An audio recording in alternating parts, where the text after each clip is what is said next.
This is IBM Museum. And this is going to be just a quick video on seeing how the drivers for that IDE connected zip disk is on this IBM 7588 system.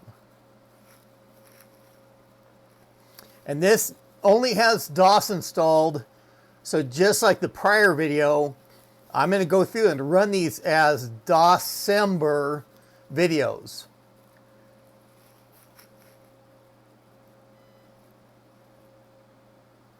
Okay, and we saw the system identified there, and then it's going through and loading the drivers, and that does appear to go through and take a little bit of time, but it goes through, and of course it's also loading those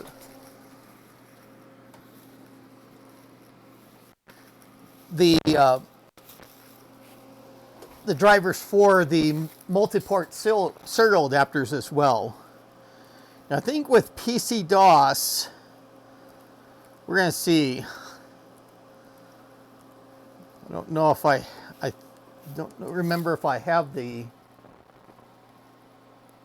yeah, so I may just have to go through and just to type the file to the screen, since this is a PC-DOS 7.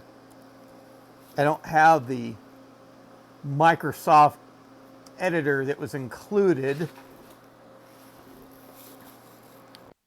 with DOS, of course, for these versions.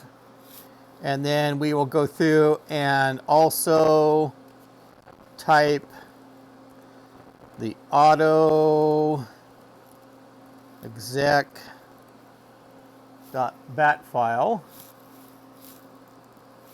And I don't think these will be too long.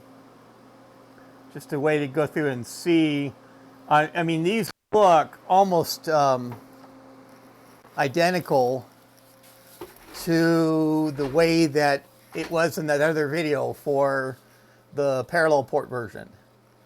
And I'm going to go through and, like I say, I'm going to look at the SCSI side of things of what I may have to do to get a zip drive that's connected to the SCSI interface to work properly. But I think that's a good video for now.